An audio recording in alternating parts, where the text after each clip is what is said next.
kita temui penyidik. Nah, kita temui penyidik, makanya surat kuasanya itu Pak tanggal 27 April nih Mbak. Oke. Ya, langsung saya temui penyidik unit PPA untuk menanyakan perkembangan kasusnya. Nah, setelah saya temui penyidik, ternyata penyidiknya waktu itu lagi lepas piket 27 April, ya. Kemudian saya memberikan statement di media sosial saya, ya. Ya, mungkin dengar ya dari sana. Nah, kemudian besoknya pengacara tersangka Evelyn itu menghubungi saya, Pak. Setelah menghubungi, mengajak ketemu. Ketemulah Pak ya di restoran Padang samping Polres Metro Jakarta Selatan dengan unit PPA apa? Dengan unit yang PPA bukan. Ini. Itu Evelyn itu pengacara. Oh Evelyn, bertemu dengan Evelyn. Baik. Nah kemudian ketemu di sana langsung cepat-cepat proses itu negosiasi ya karena udah memutuskan nih suami istri nih udah mau terima dan saya sudah punya safety meskipun diterima perdamaian ini perkara lanjut kan.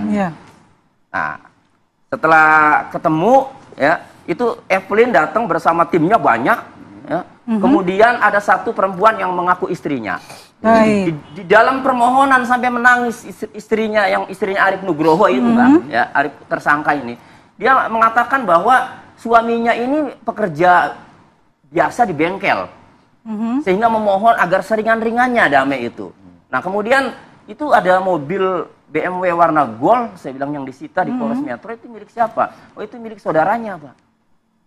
Sehingga saya tidak kepikir dia itu orang kaya raya ketika muncul berita 14 miliar, 17 miliar. Saya acuh aja tuh Pak. Saya pikir bukan kasus yang saya tangani. Berarti belum tahu itu bahwa anak angkat dari seorang bos klinik kesehatan begitu? Belum tahu. Nah, oke, karena saya melihat dia menengak-nengak nangis, lalu istri saya juga memang menghendaki damai kan. Sepakatlah 300 juta. Nah, kemudian dia yang sudah menyiapkan surat perdamaian, ya. Bisa dikasih lihat mungkin surat perdamaiannya juga pemirsa juga penasaran bagaimana ini adalah surat yang kemudian ditandatangani dari kedua belah pihak setelah menerima uang 300 santun juta. 300 juta. Begitu ya. Surat perdamaian ini pihak pengacara dia ya tersangka Evelyn yang membuat semuanya. Kemudian yang kedua surat pencabutan laporan. Di situ tertulis surat untuk mencabut laporan itu ada. Iya, apakah ditandatangani juga? Apakah ditandatangani? Ditandatangani. Walaupun kan sudah dijelaskan juga bahwa ini tidak bisa dicabut laporannya. Ini kan delik pembunuhan bukan delik aduan. Iya, makanya saya jelaskan nanti ya. Nah, dibuatlah surat perdamaian ini. Nominalnya juga ditulis nih terang-terangan nih 300 juta. Ya. Nominalnya ada ya di 300 juta ada. Nah, kemudian ada satu klausul yang saya coret di sini sebelum ditandatangani. Di dalam pasal 4 ini, di sini pada intinya setelah perjanjian ditandatangani ini ya sepakat menjamin bahwa proses hukum ini akan berhenti atau tidak ada tindakan-tindakan hukum. Di situ saya tidak cocok. Kenapa? Karena saya menyadari satu ini delik biasa, bukan delik aduan. Yang kedua yang berwenang untuk menghentikan itu adalah penyidik. Bukan klien saya. Jadi saya coret ini kan. Saya coret mau nggak? Kalau ingin damai saya coret nih kan. Tapi kalau nggak mau ya sudah nggak jadi. Karena jangan sampai klien saya sudah menandatangani seolah menjamin. Begitu kasusnya lanjut perkaranya nanti nuntut klien saya udah tanda tangan menjamin. Apakah dijelaskan kepada istri pelaku seperti itu? Semua itu Pak di forum. Nah ya oke dicoret. Semua forum ya. Nah kemudian ditandatangani lah Pak. Oke tanda tangannya ada ya? Ada. Radiman orang tua, nah ini Arif Nugroho. Arif Nugroho belakangan karena ada di dalam kan. Berarti pelaku waktu pertemuan ini juga datang? Enggak, belakangan mau tanda tangannya. Iya, jadi tanda tangani dulu. Nah, setelah ditandatangani, Arif Nugroho ini kosong ya, karena ada di dalam tahanan. Sedang ditahan. Ya. Pengacara Evelyn mengajak saya, Pak Tony, bagaimana kalau kita ayo menghadap penyidik, termasuk Kasat Reskrim. Untuk apa saya bilang? Untuk langsung mencabut laporan. Saya dalam hati ya, cuma saya tidak saya sampaikan karena ini pengacara harusnya tahu dong. Saya aja pakai strategi kan gitu. Dalam hati, ini kok langsung mencabut? Nggak semudah itu gitu loh. Ada dua yang saya tidak mau ya. Saya tidak mau diajak Evelyn untuk menghadap penyidik. Satu delik biasa. Yang kedua, kalaupun ya delik aduan misalnya pencemaran nama baik, tidak langsung permohonan penangguhan penahanan berdasarkan perdamaian, ya, itu nggak ada sifat penghentian tuh, adanya permohonan penangguhan penahanan biasanya. Itu hanya diajukan saja Pak ke Kapolres. Setelah itu tunggu mereka gelar, mereka rapat kan nanti. Setelah disetujui RJ-nya baru dipanggil lagi. Jadi buat apa juga saya mengikuti Evelyn langsung hari itu juga menghadap Kasat mau mencabut, ya, makanya saya tolak. Nah gitu. Nah. Itu jadi setelah kita dengar kronologinya cukup jelas dipaparkan oleh Bang Tony, nanti kita akan minta tanggapan Pak Haryanto dan juga Bang Jutek. Namun kita jeda terlebih dahulu, pemirsa jangan kemana-mana, kita akan lanjutkan dialog usai jeda.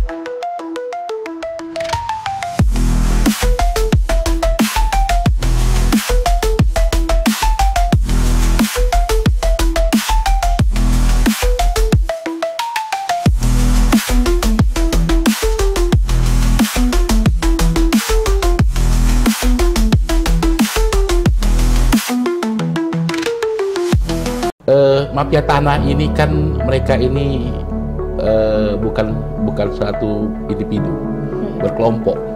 Jadi ada yang tukang buatkan SPH-nya, ada yang buatkan surat lamanya, pakai mesin tik lama, ada juga nanti di dalam BP itu ada gengnya lagi, ada oknum-oknumnya, ada tikus-tikusnya. Ya, jadi mereka ini memang bekerja sama. Inilah dikatakan mafia tanah. Ya. Nah, kesulitan kita di bidang hukum sekarang ini, begitu saat tiba-tiba muncul sertifikat yang saya bisa bilang ini sertifikat asli, tapi abal-abal. Tiba-tiba nanti itu bisa keluar sertifikat baru di atas tanah tersebut. Yang hebatnya lagi, sertifikat ini tumpang tindih tidak seluas yang ada.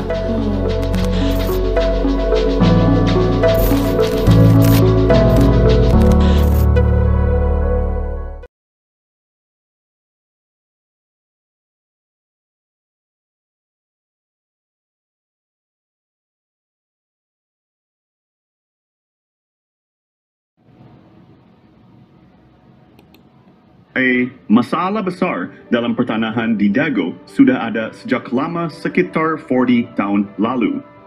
Tanda-tandanya sudah terlihat sejak tahun 1980-an. Permasalahan dimulai dengan disalahgunakannya surat dari BPN ke Gubernur Jawa Barat, Memorial Lurah Dago oleh jaringan mafia tanah.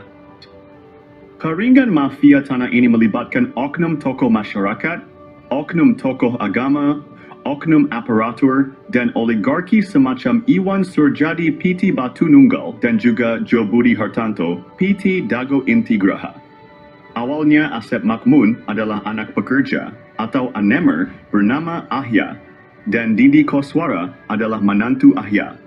Kemudian bersama dengan kaki tangannya jaringan ini mulai mengintimidasi penduduk asli, merusak riwayat sejarah penduduk asli dan juga riwayat tanah. Lalu, tanah adat dan garapan mulai diserobot. Dimulai dengan penyerobotan lahan, keluarga besar Nawisan bernama Tommy dan jalan warga sehingga muncul SHM Andidi Koswara seluas 80 meter. Lalu penyerobotan tanah Pak Bagio yang dipinjam Pak Slamet atau Pak Karto untuk masjid dan penyerobotan tanah adat dan garapan sekitarnya termasuk garapan Muhammad B. Yaman Cirapuhano 17. Sehingga muncul SHM atas nama Didi Koswara seluas 270 meter dan Ismail Tanjung. Ketika itu, Ketua RDW Soldua Dago Elos seluas 88 meter dan juga seolah memberi wakaf pada Masjid Al-Hikmah RT Udu Erayo 1, Kampung Cirapuhan seluas sekitar 100 meter. Setelah dibuatkan ajab oleh Meli Nathaniel, namun sertifikat hak milik muncul atas penjualnya yaitu atas nama Didi Koswara dan Ismail Tanjung, padahal pembelinya Iwan Surjadi.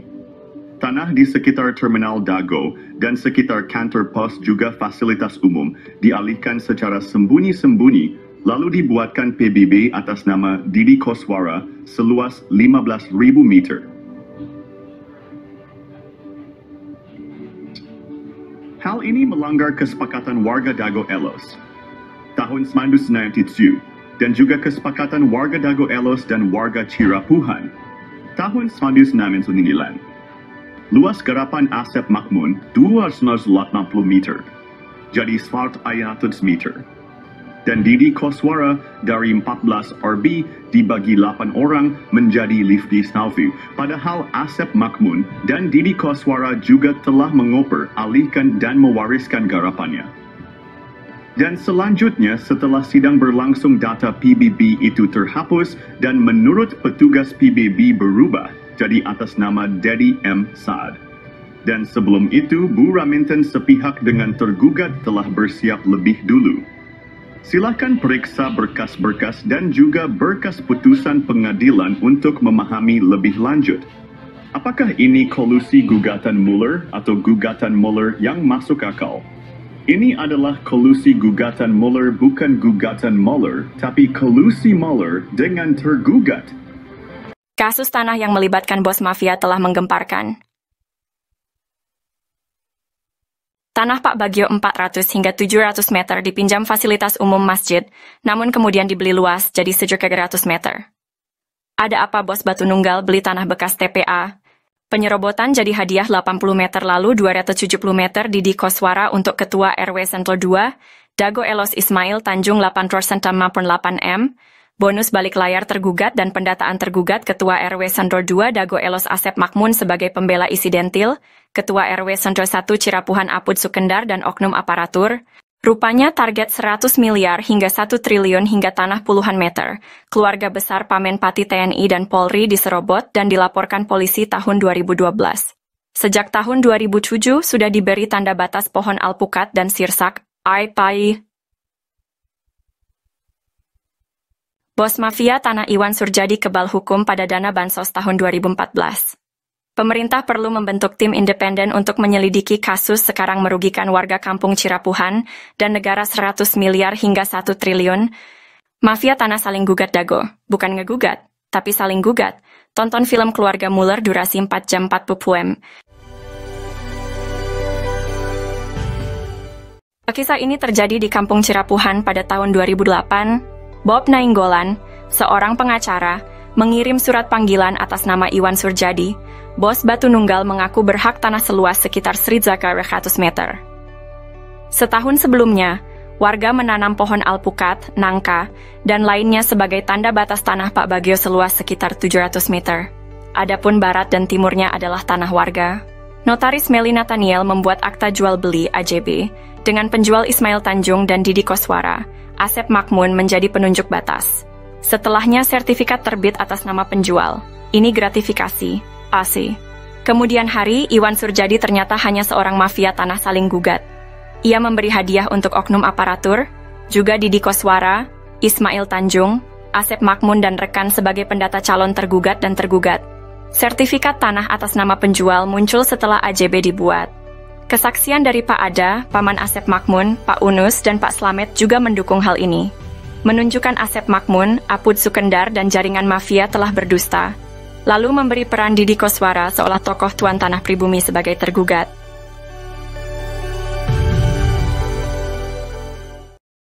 Oh janten bapak teh ngagales di iya di Ramana nih di Ramana nih Ramana Asep Makmun mohon terus gitu di terus di gitu diuwihkeun deui ka ieu teu urang we garapan mah di dinya aya mohon teu diuwihkeun maksudna teh di tilas galian dititipkeun gitu iya di cueu we dititipkeun nya ku diarurus ku Didi gitu mohon aing kemari teh si dieu ku ieu dijual ku Surjadi mohon eta oge masalah kasusna oge luasna oge nyerobot nu sanesna deui itu atas nama pembelinya itu Iwan Surjadi, penjualnya Ismail Tanjung. Sertifikatnya harusnya atas nama siapa? Ismail kalau penjual. Pembeli kan? Kalau jadi kalau pernah pindah tangan ke pembeli berarti jadi Iwan Surjadi ya harusnya ya. Iya. Tapi ini kenyataannya setelah dibuatin AJB itu udah dikasih hadiah berarti. Ini kan atas nama ini kan penjualnya, pembelinya Iwan Surjadi. Pada tahun 1992, 2008, dan 2012, terjadi beberapa kasus penyerobotan lahan. Kasus ini melibatkan banyak pihak dan sertifikat tanah yang dipertanyakan keabsahannya.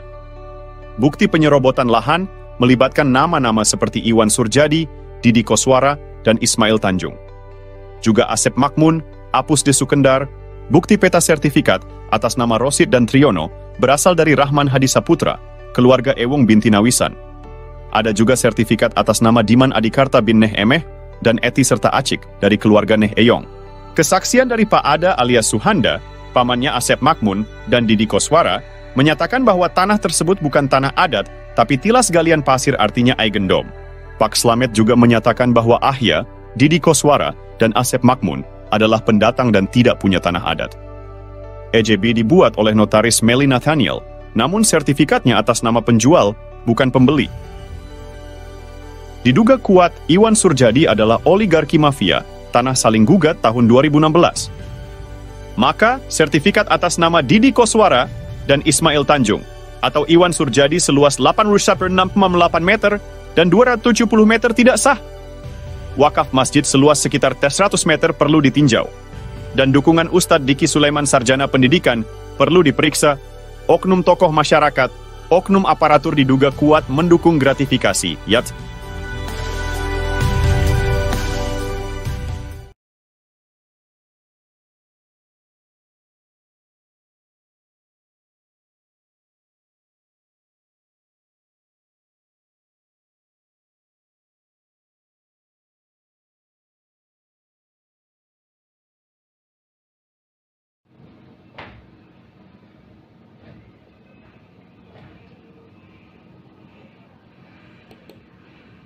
Ponti. Polemik sengketa tanah di Dago antara gugatan dan kolusi saling gugat. Asep Makmun menggambarkan bahwa Muller tiba-tiba menggugat warga Dago. Apakah ini masuk akal? Dalam sidang, Asep menjelaskan keterkejutannya sebagai rakyat kecil yang seperti tak pernah berurusan dengan hukum perihal tanah.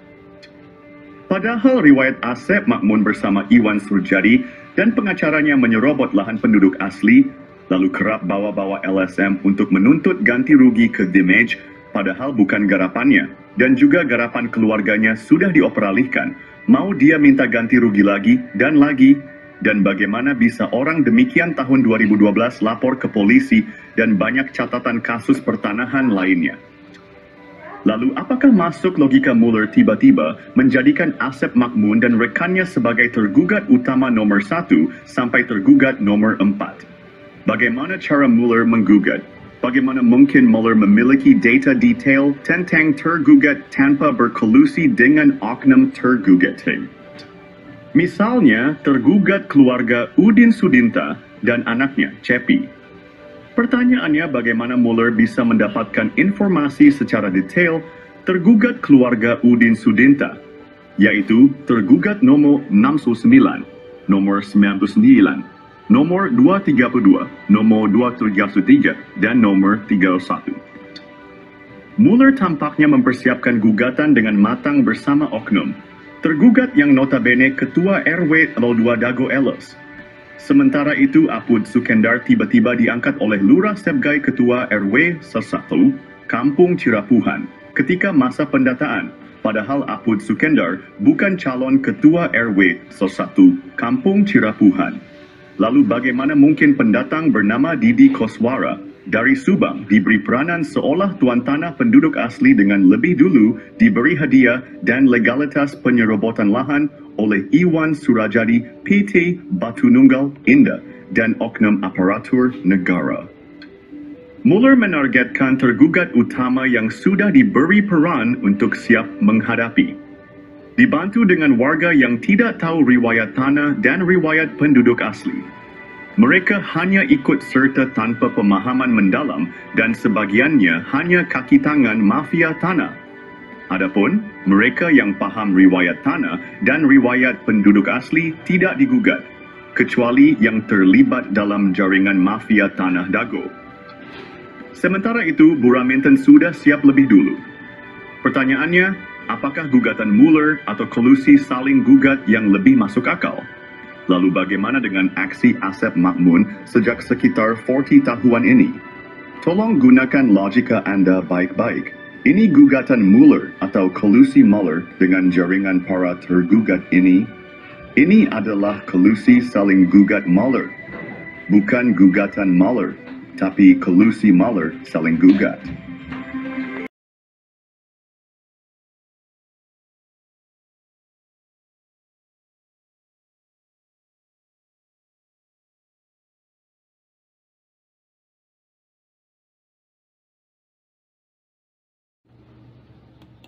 Pihak Mueller dan Raminten Dago Elos bersengketa, tapi kenapa warga kampung Cirapuhan jadi taruhan? Oknum-oknum telah disuap, sementara itu media pun telah dibelinya. Baik penggugat menang atau kalah, warga...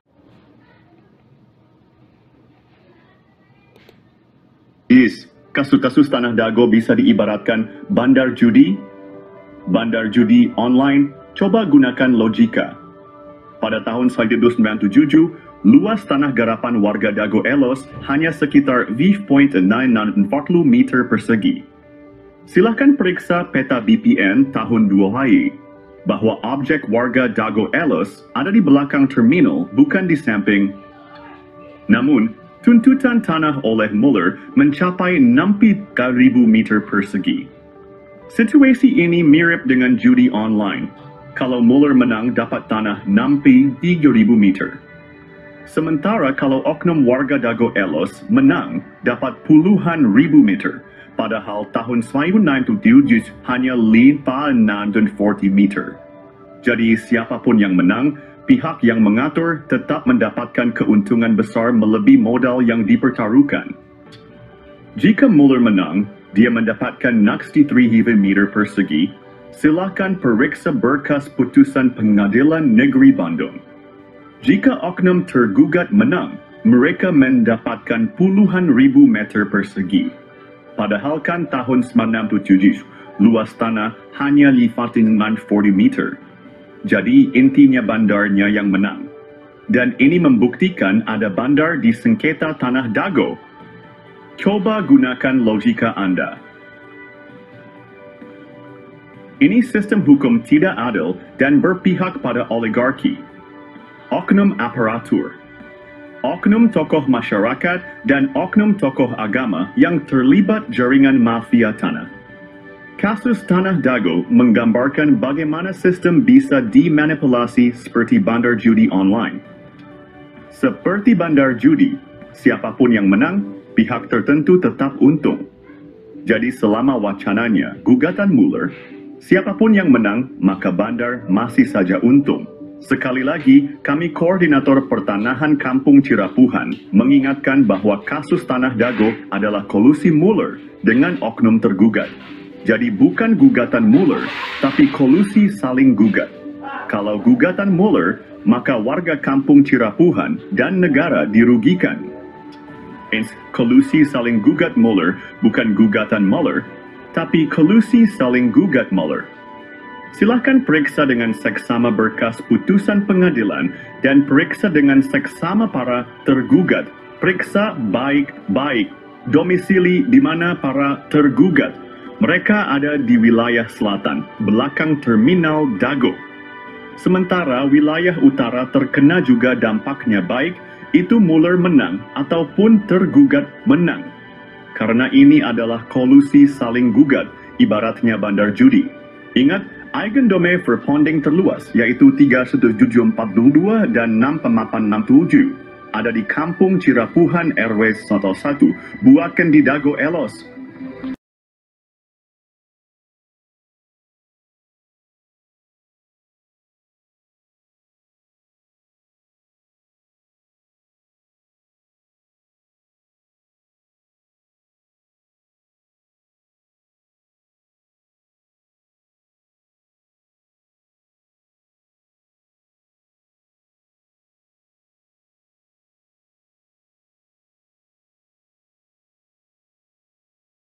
A'udzubillahiminasyaitonirrajim. Bismillahirrahmanirrahim. Assalamualaikum warahmatullahi wabarakatuh.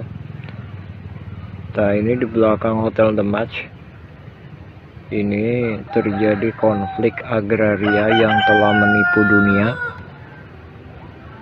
yaitu konflik perdata.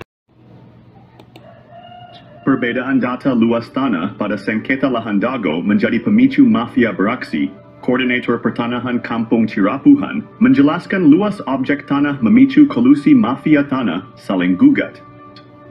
Pertama, Muller bersaudara dan PT Dago Intigraha menggugat tanah seluas 63,000 meter persegi pada 3 Agendum Verpanding. Kedua, Bu Raminten mengklaim 69,000 meter persegi pada 4 buah Agendum Verpanding. Dengan kesepakatan oknum, tergugat warga Dago Elos adalah penggarapnya. Perlu diperiksa berkas kesepakatan warga. Pada tahun 1992, warga Dago Elos hanya menguasai 5.940 meter persegi. Dan juga pita warga Dago Elos pada berkas BPN sekitar tahun 1997 atau tahun 2000 utamakan kedua poin tersebut. Juga karena terminal Dago dan kantor pos tidak ikut banding. Ini perlu dipahami pada poin masalah ini, bahwa skenario pemenang, yaitu antara bos mafia Muller dan bos mafia Raminten, silahkan periksa berkas pengadilan. Notabene mereka dalam satu jaringan Asep Makmun CS Iwan Surjadi sites. Luas objek seperti terminal Dago, kantor pos, dan fasilitas umum mencakup 1,000 hingga 4,000 meter persegi, dan juga warga kampung Cirapuhan telah menghadapi penyerobotan tanah selama 40 tahun hingga saat ini tahun 2024. Mereka diintimidasi dan dihalangi mengajukan hak pertanahan. Lalu ingat baik-baik Agendum Verpanding 37,42 dan 6.97 berlokasi di kampung Cirapuhan Airbayu Al-1, Dago bukan di Dago Elos Erbidiu Slodue. Perhatikan keterangan dan periksa berkas di pengurus RTRW serta pita BPN tahun-tahun 1997 hingga tahun 2000. Ini adalah pemicu utama penggelapan tanah oleh jaringan mafia. Tanah saling gugat, bukan ngegugat, tapi saling gugat.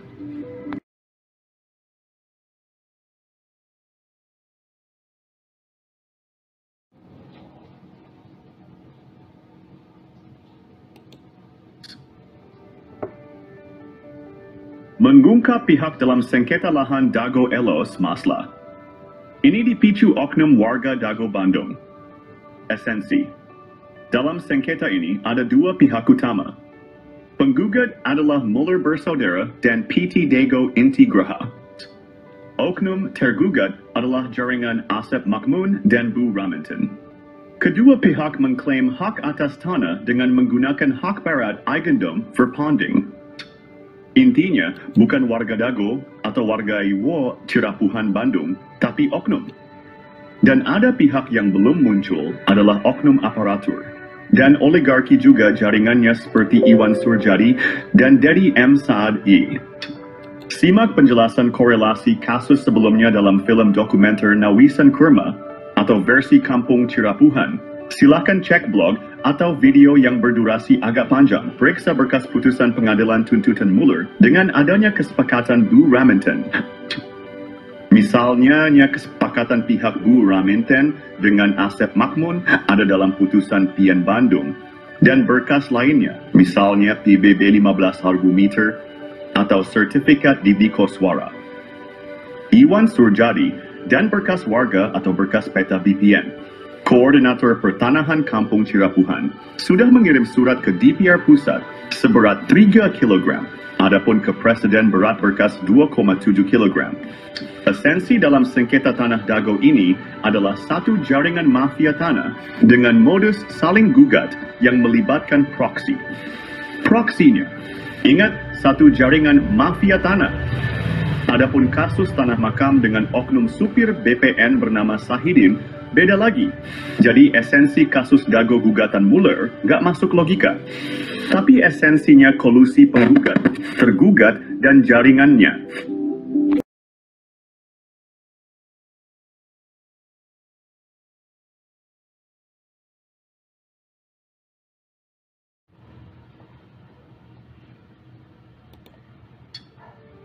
Konflik tanah di Dago Elos hanyalah kolusi saling gugat. Barang buktinya bahwa konflik Dago Elos adalah kolusi mafia. Tanah saling gugat adalah berkas putusan Pengadilan Negeri Bandung nomor 414 PDT G 2016 PN BDG. Ini membuktikan kolusi saling gugat bukan gugatan Mueller, tapi kolusi Mueller dengan pihak tergugat. Oleh Koordinator Pertanahan berkas kolusi mafia tanah, saling gugat telah dikirim ke DPR dan Presiden juga lembaga lainnya. Ini juga slogan anti-hak barat eigendom verpanding oleh oknum tergugat tidak benar karena Bu Raminten juga pakai hak barat. Ikut. Bu Raminten memberi kuasa Hei Syamsul Maparepa tanggal 1 Juni 2016 sebelum adanya gugatan Mueller bersaudara dan PT Dago Intigraha sampai ke tergugat. Adapun pihak ini masuk pengadilan agak telat hanya alibi. Yang jelas Raminten telah siap lebih dulu tanggal 1 Juni 2016. Mueller menggugat 3 eigendom verpanding, lucunya hantu, dan makam di Serobot juga wilayahnya oleh Bu Raminten. Jadi Bu Raminten lebih parah mengklaim 4 eigendom verpanding. Disepakati oleh pihak tergugat Asep Makmun CS pihak Dago Elos. Semua tergugat dianggap penggarap Bu Raminten. Ada makam tua yang membuktikan eigendom verpanding 372 dan 6 tidak sah. Pribumi lebih dulu ada dibandingkan pabrik tegel Simongan, yaitu pihak yang diakui pemegang eigendom verpanding oleh pihak tergugat maupun tergugat. Konflik ini menunjukkan kompleksitas sengketa tanah. Penting untuk menyelesaikan dengan adil. Isi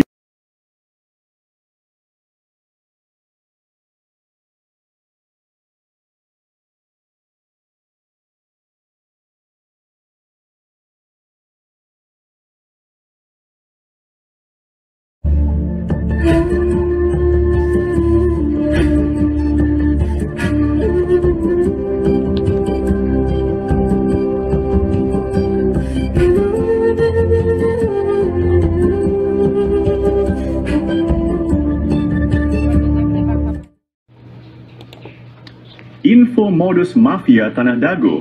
Kami adalah Koordinator Pertanahan Kampung Cirapuhan, Bandung. Tes, nama saya Muhammad Basuki Yaman bin Sutrisno bin Tirto Harjo. Buyut adalah TNI Polri, bernama Matrawi. Modus jaringan mafia Tanah Dago mempunyai pola yang sama. Pertama, mereka mengumpulkan data target di Kampung Cirapuhan. Ini dimulai sejak tahun 1980-an. Kedua, mereka mempersiapkan pembentukan jaringan mafia tanah. Asep Makmun, Iwan Surjadi, dan oknum target lahan atau korban di Kampung Cirapuhan, Nawisan Kurma, dan tanah negara fasilitas umum. Korban-korbannya adalah Tommy Rokaya, Muhammad Basuki Yaman, Pak Bagio, warga pribumi lainnya. Fasilitas umum dan lahan negara juga menjadi korban. Mereka mulai beraksi dari target terkecil untuk mendapatkan target yang besar. Tetap waspada dan lindungi hak tanah Anda.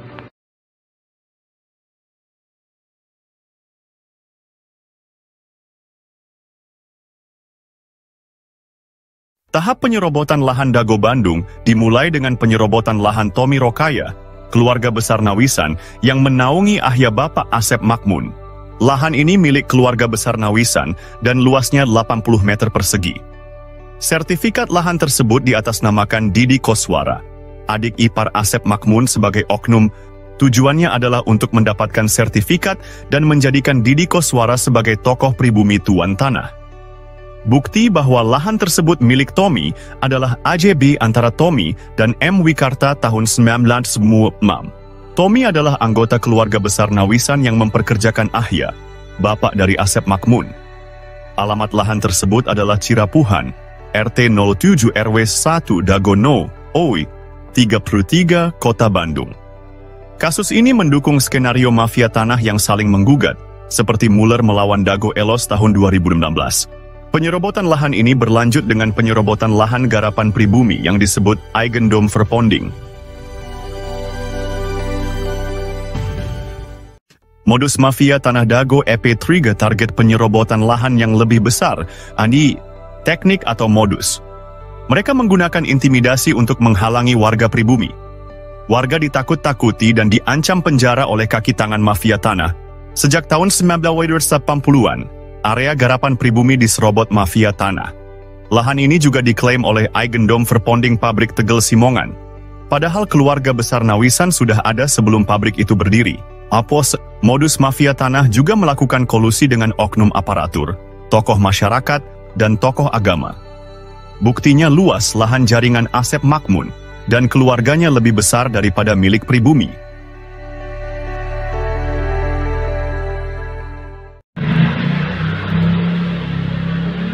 Episode 4 dari Modus Mafia Tanah Dago mengungkap penipuan data tanah, Yombi Shimasis.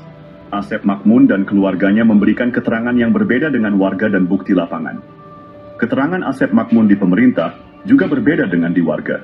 Di pengadilan, Asep Makmun mengklaim tanah milik bapaknya.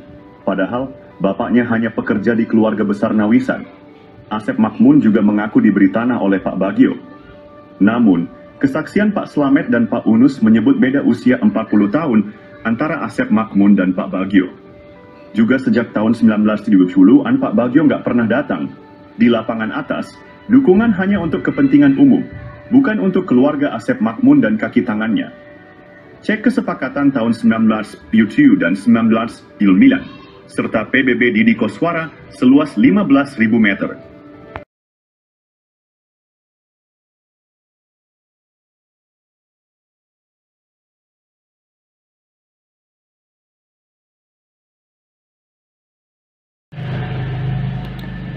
Berikut Modus Mafia Tanah Dago episode 5 versi Kampung Cirapuhan. Selain riwayat tanah yang kurang tepat, luasnya juga tidak sesuai dengan kenyataan. Di lapangan bawah, mafia tanah menyerobot lahan Pak Bagio yang dipinjam untuk Masjid Aresem. Mereka juga menyerobot lahan garapan Muhammad B. Yaman dan warga lainnya. Mafia tanah berkolusi dengan Iwan Surjadi dari PT Batu Nunggal Indah. Mereka juga bekerja sama dengan oknum ketua RW Nis Jiwa Dago Elos, Ismail Tanjung, dan Aput Sukendar, oknum Erbamis Sor 1 Cirapuhan. Sertifikat di Cirapuhan nomor 33 juga bermasalah. Mereka menyerobot lahan pribumi dan jalan warga. Asep Makmun dan keluarganya bermasalah dengan banyak pihak. Warga pribumi tidak berani melawan karena diintimidasi oleh jaringan mafia Tanah Dago, Toyo. Episode 6 dari Modus Mafia Tanah Dago mengungkap jaringan mafia tanah yang menciptakan kekacauan. Mereka menekan penduduk asli dengan mencampurkan mereka dengan pendatang yang melakukan urbanisasi. Kaki tangan mafia tanah berusaha menguasai dan menyerobot lahan penduduk asli. Mafia tanah ini mengintimidasi dan menghalangi penduduk asli mendapatkan hak atas tanah mereka. Mereka juga memprovokasi antar keluarga penduduk asli, Ipui, satu golongan didukung untuk menyerobot lahan saudaranya. Hal ini membuat batas dan riwayat tanah menjadi tidak jelas. Pendatang yang tidak ada kesepakatan malah mendapatkan tanah. Hubungan keluarga penduduk asli pun terputus. Mafia tanah berusaha menyembunyikan hubungan darah penduduk asli. Alhamdulillah, sekitar tahun 2010, kami temukan garis hubungan darah penduduk asli.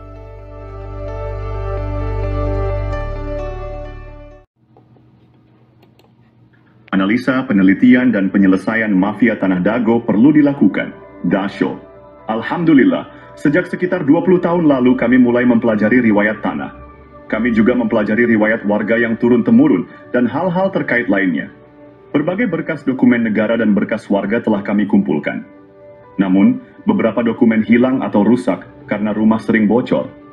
Kami memilah mana data atau keterangan yang dusta dan mana yang jujur, meski pahit diungkapkan. Ada yang bertanya siapa Muller bersaudara? Analisa, penelitian, dan penyelesaian mafia Tanah Dago perlu dilakukan. Kami mengetahui Muller dari langkah mendekati tanah dan Asep Makmun Cies. Kami melihat Muller dari cermin yang diperlihatkan oleh Asep Makmun dan jaringannya.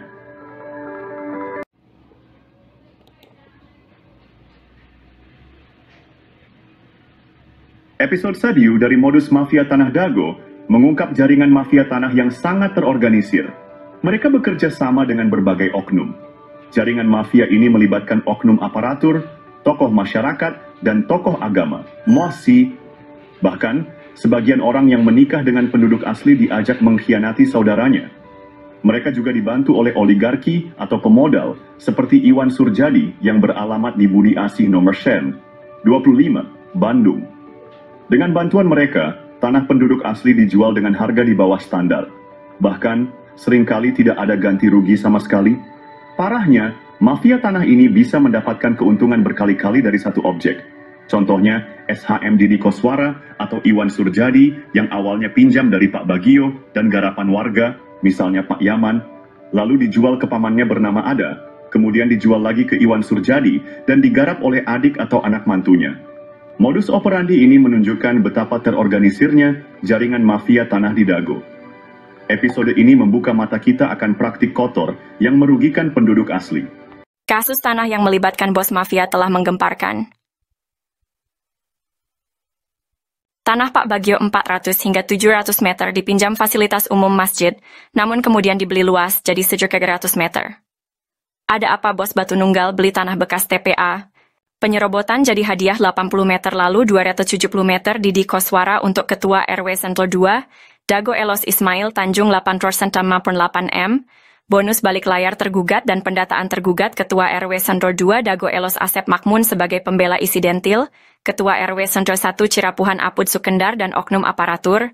Rupanya target 100 miliar hingga 1 triliun hingga tanah puluhan meter. Keluarga besar Pamenpati TNI dan Polri diserobot dan dilaporkan polisi tahun 2012. Sejak tahun 2007 sudah diberi tanda batas pohon alpukat dan sirsak, AIPAI. Bos mafia tanah Iwan Surjadi kebal hukum pada dana bansos tahun 2014.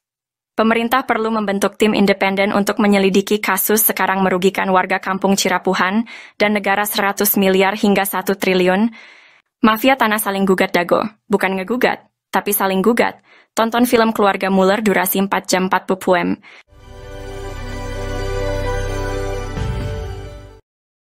Oh jantan bapak teh ngagalas di iya di Ramana nih.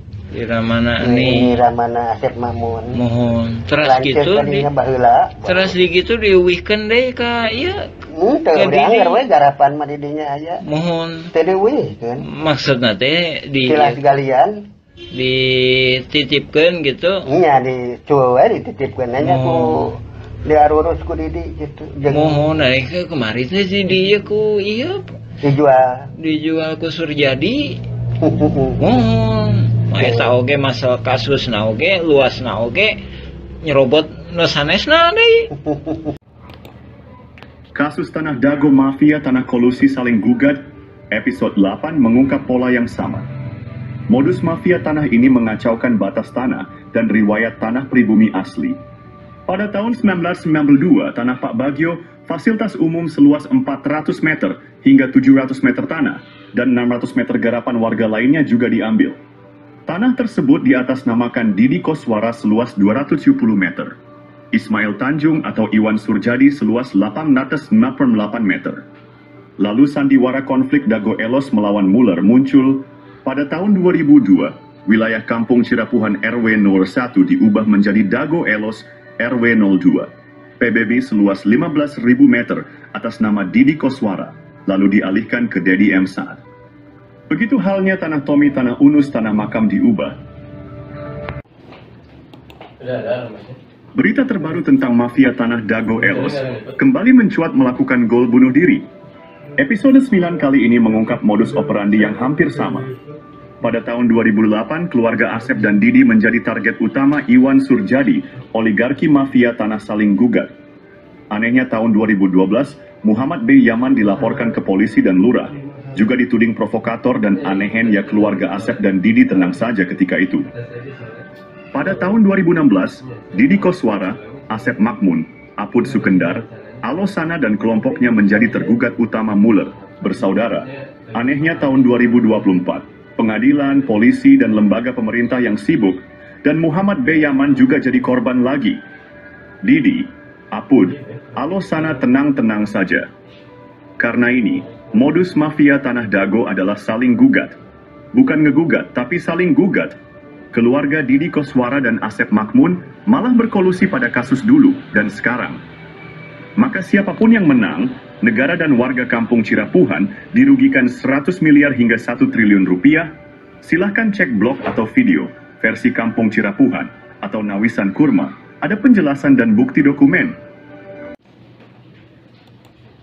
Kolusi mafia tanah saling gugat di kampung Cirapuhan dan Dago Elos pada episode 10. Peranan beberapa oknum tokoh masyarakat dan oknum tokoh agama terlibat dalam mengkondisikan keadaan warga. Mereka memanfaatkan ketidaktahuan warga tentang riwayat tanah. Warga yang tidak paham dijadikan pion untuk diadu domba dengan aparat. Oknum tokoh agama juga berperan dalam situasi ini. Mereka meredam warga yang paham riwayat tanah agar tidak ikut serta. Ini membuat warga yang seharusnya bisa membela haknya menjadi pasif. Warga kampung Cirapuhan dan jamaah masjid terjebak dalam situasi sulit. Jika tergugat atau penggugat menang, hak mereka bisa hilang sementara oknum Thomas dan oknum Toga meredam DSN mengintimidasi. Mereka terpaksa diam karena takut diintimidasi. Sementara itu, jaringan mafia tanah tetap untung, siapapun yang menang. Silahkan cek putusan pengadilan negeri, sesuaikan data tergugat dengan data warga yang tidak tergugat. Peran oknum tokoh masyarakat dan oknum tokoh agama bantu oligarki dan oknum aparatur praktik mafia Dago berlangsung sekitar 40 tahun ini sangat merugikan warga dan negara. Silakan Anda renungkan manakah yang masuk logika gugatan Mueller atau kolusi Mueller dengan para tergugat.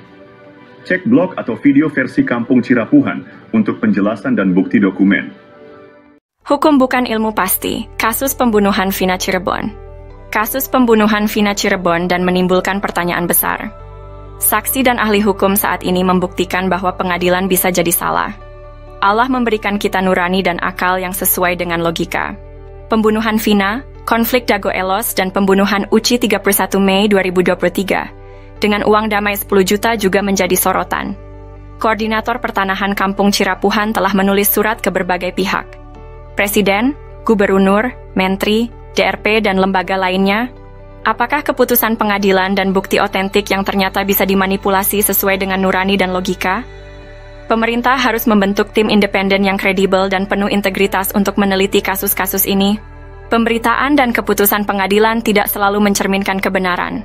Kita memiliki logika dan nurani yang menjadi tanggung jawab kita semua untuk berjuang melakukan reformasi, untuk menegakkan keadilan, meletakkan sesuatu pada tempatnya yang tepat. Untuk itu, mari bersama-sama memastikan bahwa keadilan dan kebijaksanaan benar-benar tercapai. Anda tidak hanya menjadi penonton, tetapi juga menjadi bagian dari solusi untuk perubahan. Penyelesaian konflik sosial, cek versi Kampung Cirapuhan, atau versi Nawisan Kurma.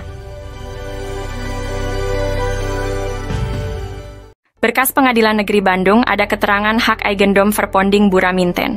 Bahkan tergugat lebih dulu bersiap sebelum digugat, yaitu 1 Juni 2016. Ada 3 poin penting untuk diperhatikan.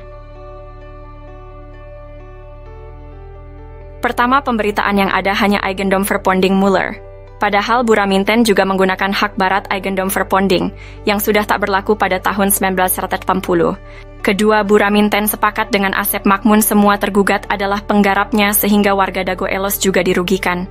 Ketiga, lokasi objek paling luas, 4 hektar lebih, yaitu Eigendom Verponding 374/2, berada di Kampung Cirapuhan RW 01 Bandung, bukan di Dago Elos RW 02, namun Cirapuhan RW 1.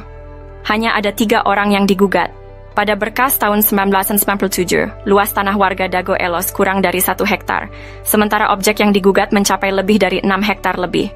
Itu 3 poin penting dan jaringan mafia tanah telah beroperasi sejak 1918.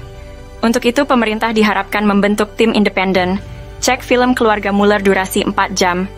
Bahkan keluarga besar TNI Polri juga menjadi korban dari jaringan Asep Makmun, Didi Koswara, dan rekan-rekannya.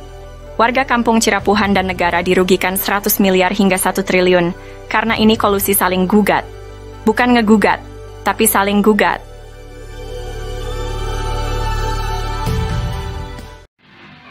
A'udzubillahiminasyaitonirrajim. Bismillahirrahmanirrahim. Assalamualaikum warahmatullahi wabarakatuh. Bersama ini kami sampaikan, kami dari Nawisan Kurma. Jadi kami bukan hantu-hantu yang melayang-layang di pertanahan kawasan Nawisan Kurma. Jadi Nawisan Kurma artinya tanah-tanah yang dulunya pernah diduduki Nawisan, bukan tanah Nawisan, tapi pernah diduduki Nawisan. Kurma mudah-mudahan penuh karomah, itu artinya Nawisan Kurma. Nah, adapun ini dukungan dari warga-warga pribumi, warga-warga yang asli, bukan melayang-layang. Nah, ini ditandatangani oleh warga-warga pribumi tahun 2010. Nah, dari sini kami sebenarnya udah memperkirakan bahwa mafia-mafia tanah ini akan kemudian hari akan muncul. Nah, ini tanda tangan pribumi. Nah, ini rangkap lebih dari satu. Nomor satu. Ini nomor satu juga nih. Ini nomor satu juga nih. Ini nomor satu juga. Ini nomor satu juga, karena memang ini berdasarkan kerelaan pribumi, berdasarkan kebersamaan pribumi untuk memperjuangkan lahan-lahan ini. Bukan untuk menguasainya, tapi gimana mengolah lahan ini agar bisa mendapatkan manfaat. Baik itu untuk pribumi. Jadi perang ini bukan pribumi lawan pendatang, bukan. Bukan perang Dagoelos lawan Cirepuan, bukan. Bukan perang ulama lawan jamaah. Tapi ini perang mafia tanah. Tuh. Ini nomor KTP 2010. Ini ada yang udah meninggal ini. Jadi anak turunan Nawisan itu sekarang lebih kurang jumlahnya 500 hingga 1000 jiwa. Ini kepala-kepala keluarganya ini. Tak ada pun Muller FS Dagoelos yang mana yang pribuminya. Saya kemarin ke saudara Angga bilang pribumi Dagoelos adalah leluhur Kang Jana tukang panggul. Itu pun tahun 1900-an, sedangkan ini 1800-an. Buktinya adanya makam. Nah, ini kepala keluarganya ini.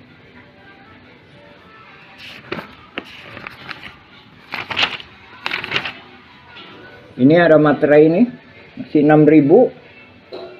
Karena ini dibuat tahun 2010. Ini kita nggak menyerahkan ke BPN Kota Bandung. Karena kita sendiri memahami bahwa masih adanya kaki tangan mafia di BPN dan beberapa instansi. Jadi banyak berkas-berkas yang kita tanda tangani sebelum adanya sidang gugatan Muller FS Dagoelos. Sebagaimana telah kami sampaikan, ada Buraminten lah, ada Iwan Surjadi PT Batu Nunggal, ada Dedi Muhammad Saad. Nah, itu nggak tahu itu siapa itu. Itu hantu yang melayang-layang. Maksudnya dia di sini aja itu nggak punya peranan, gitu. Cuma dia begitu. Karena mafia tanah ini mengorganisasinya benar-benar sehingga seolah-olah bisa menjadikan dasar hukum. Padahal dasar hukum yang sah adalah berketuhanan. Nah, kami sebagai orang Muslim mengakui bahwa tiada Tuhan selain Allah. Kalau di Indonesia, oke, berketuhanan yang Maha Esa. Nah, gimana mungkin penipu lawan penipu menghasilkan kekuatan hukum yang berketuhanan yang Maha Esa? Untuk itu kami mohon kepada Panglima tertinggi Republik Indonesia, baik sekarang maupun yang akan datang, yaitu Presiden, berikut jajarannya, DPR, MPR, Berikut jajarannya Panglima TNI, Menhankam, Menteri Luar Negeri. Berikut jajarannya juga ke BPN, juga Kantor Pajak Bumi dan Bangunan untuk mendukung kita. Juga kepada Mahkamah Agung, mohon dibatalkan sidang perdata Mueller FS Dago Elos. Yang terkena dampaknya itu warga-warga pribumi. Sekali lagi, kami tegaskan, itu nggak ada. Alosana pun itu memang ibunya nikah sama Elim. Tapi keberpihakan Alosana, bahkan saya sendiri minta izin kepada pribumi mengenai Alosana. Udahlah, gimana pemerintah masalah Alosana. Sekarang udah almarhum Alosana. Sekarang yang tinggal Didi Koswara sama Asep Makmun dan mafia-mafia kaki tangannya yang lainnya. Adapun Naput Sukendar juga udah almarhum, Ismail Tanjung udah almarhum. Didi Koswara lebih kurang usianya 74. Asep Makmun lebih kurang usianya sekitar 65-an. Untuk itu kami mohon kepada pemerintah segera membereskan masalah-masalah di Cirapuhan ini. Sekali lagi, Nawisan Kurma itu bukan berarti tanahnya Nawisan, tapi tanah yang pernah diduduki Nawisan, mudah-mudahan penuh karomah. Itu yang kami mohonkan. Kami adalah pejuang-pejuang yang di tebing, Pak, bukan di pinggir jalan. Dan kami juga menghormati hak-hak Dinas Perhubungan, kantor pos, dan masjid, juga fasilitas umum. Nah, sekarang fasilitas umum lagi diacak-acak sama mafia tanah. Ini yang membuat bingung. Baik itu pemerintah maupun warga pribumi. Jadi warga pribumi sendiri bahkan bingung juga. Dan ini juga langkah-langkah ini juga udah pernah kami sampaikan solusi-solusi kepada Lurah Dago ketika itu Pak Sahuri. Gimana? Tolong ini pribumi masa nggak pegang secuil kertas pun surat tanah padahal leluhurnya udah bertahun-tahun. Demikian kami sampaikan. Assalamualaikum warahmatullahi wabarakatuh. Sejarah dimulai sekitar tahun 1850. Kampung Cirapuhan asal kata Cipanyepuhan, yang berarti besi tempah, tempat tinggal para petani, atau pekerja pembangunan rel kereta di Bandung Purwakarta, atau Bandung ke Garut.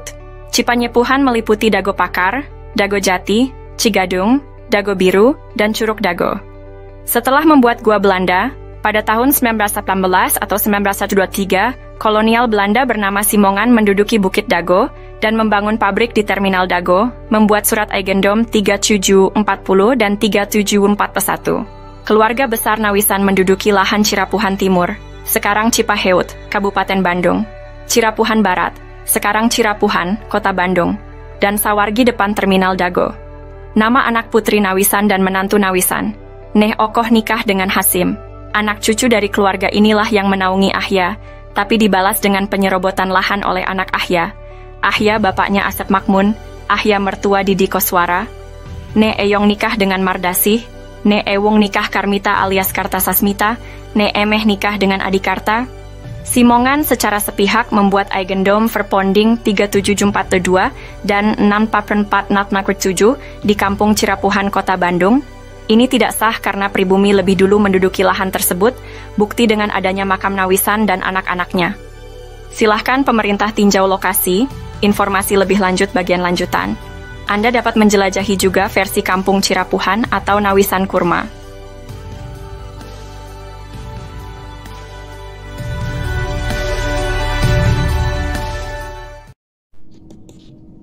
Penggunaan kawasan Kampung Cirapuhan. Setelah Indonesia Merdeka, kawasan Kampung Cirapuhan digunakan untuk perkebunan dan penggalian pasir.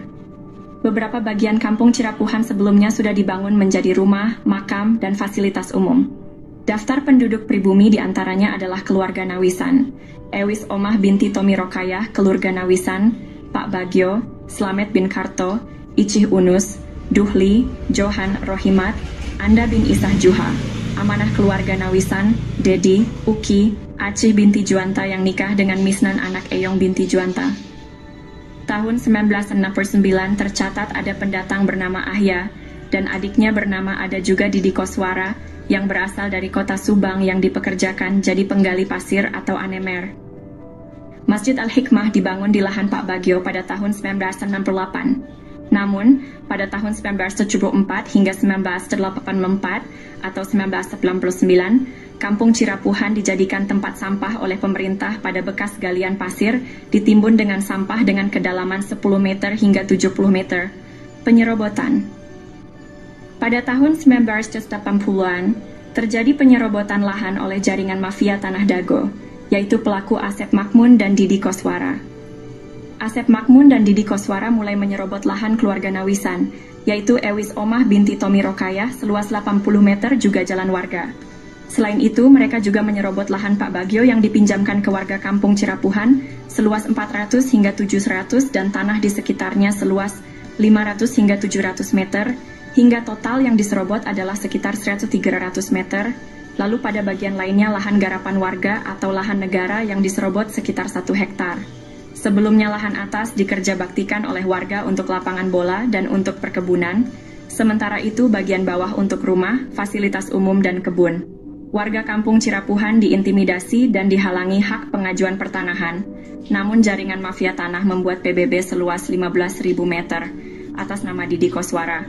Kemudian dialihkan ke Dedi M. Saad, beralamat JL Roket 1 Komplek Armet Cipageran Cimahi Utara, oleh jaringan mafia Tanah Dago dioperalihkan ke kaki tangannya, sehingga tahun 2008, 2009, hingga kini tahun 2024, kembali dijadikan tempat sampah dengan membuang galian pondasi pembangunan Hotel Wirton Dago, dan juga dijadikan hunian kaki tangan jaringan mafia Tanah Dago, Kampung Cirapuhan RT Kumen 7 RW 01 Dago.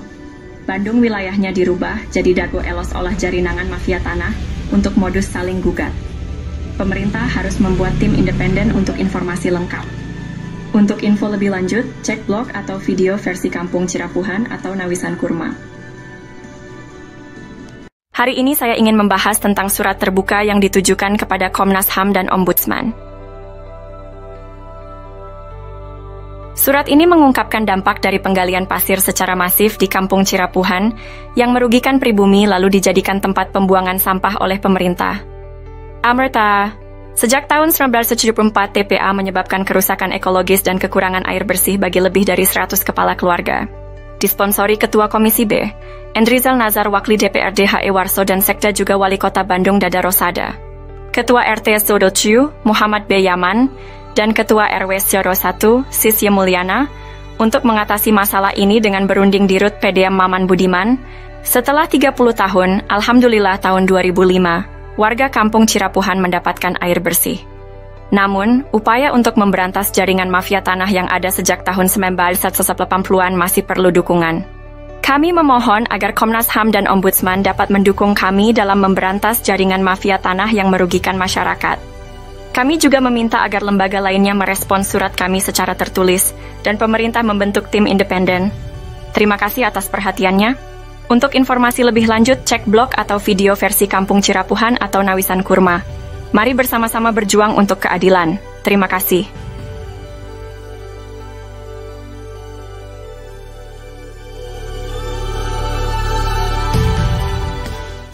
Halo semuanya, kita akan membahas mengapa mafia tanah beraksi di Cirapuhan. Asep Makmun dan Didi Koswara coba konfirmasikan siapa bapak dan kakeknya, bagaimana riwayat datang ke Cirapuhan. Tucker, Asep Makmun anak dari Ahya yang juga mertua Didi Koswara, dinaungi oleh pribumi Tomi Rokayah dan diberi pekerjaan sebagai penggali pasir atau anemer. Kenapa mafia tanah berani beraksi? Karena kemiskinan, keterbatasan pendidikan, dan mayoritas anak turunan Nawisan adalah perempuan. Mafia tanah, oknum warga, oknum aparatur, dan oligarki menganggap mereka sasaran empuk. Alhamdulillah. Pada tahun 2007, Ketua DPR Kota Bandung, Husni Mutakin merekomendasikan warga RT 07 RW 01 Cirapuhan untuk mendapatkan pendidikan tinggi UPI Bandung, Namun, warga menolak bantuan uang 1,5 juta dari Sekda Wali Kota Bandung. Warga minta masuk sekolah tinggi bukan uang. Dan tahun 2009 Depsos membantu pembentukan kelompok usaha bersama atau KUBE, tapi gagal karena intervensi oknum. Dengan swadaya warga membentuk KUBE, Kelompok Usaha dan Sosial Rakyat Madani atau KURMA, Nawisan Kurma. Semoga Allah memberkahi tanah yang pernah diduduki Nawisan, amin. Untuk itu, mohon dukungan semua pihak untuk memberantas sandiwara mafia tanah ini. Pemerintah perlu membentuk tim independen. Untuk info lengkap blog atau video versi Kampung Cirapuhan atau Nawisan Kurma,